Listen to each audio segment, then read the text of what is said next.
List একবার কাজ করে দেখতে পারেন। অবশ্যই। আমি এবার তো মানে ফোনটা ফালাই দিব, তো আমার একটা ছবি দরকার ছিল। এই ফোনটা ডেড হয়ে গেছিল বাই আনছে।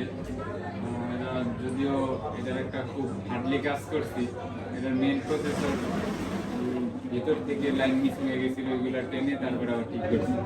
এই ফোনটা হচ্ছে একদম ডেড হয়ে গেছিল, ভাবিনি যেটা ওকে হইব, তারপরে দেখলাম যে না হয়েছে।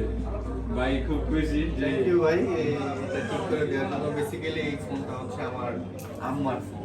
তো আম্মা অনেকদিন ধরে বলতেছিল যে ফোনটা ঠিক করে দে আসবো করে হচ্ছে যে অ্যাকচুয়ালি আসা হয় নাই। তো থ্যাংক ইউ সো মাচ ভাই যে আমার আম্মার ফোনটা আপনি ঠিক করে দিলেন, এটার জন্য মেনি থ্যাঙ্কস।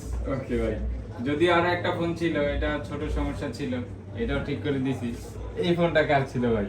এটা হচ্ছে বেসিক্যালি আমার ফোন। এটা তো এটা যখন কাজ করতেছিল না তখন এটা হচ্ছে আম্মাকে একটু ইউজ করার জন্য দিছিলাম আর কি। অবশ্যই ভাই, এরকম ধরনের যদি কোনো সমস্যা থাকে প্রসেসর জাতীয়, যে ফোন ডেড হয়ে গেছে, আপডেট দিতে যে আপডেট ইস্যু এবং কাজ করতেছে না, যদি এরকম যে কোনো ধরনের প্রবলেমের জন্য আমাদের শপে আসবেন, অবশ্যই আমাদের শপটা ভিজিট করে যাবেন। আসসালামু আলাইকুম। আমি একটা পয়েন্ট অ্যাড করতে চাই, এই ভাইয়ের সাথে হচ্ছে আমার কোইনসিডেন্টলি হচ্ছে রাজুক কমপ্লেক্স, তাই না?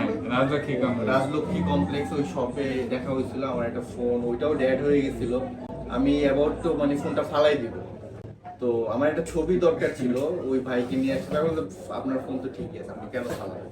তো আজ থেকে 3 বছর আগে ওনার সাথে আমার পরিচয়। এরপর থেকে আমার ফ্যামিলির পরিচিত যারই ফোন প্রবলেম হয় আমি ওনার কাছে নিয়ে আসি। উনি খুবই ভালো কাজ করে, আপনারাও এসে ওনার সাথে লিস্ট একবার কাজ করে দেখতে পারেন।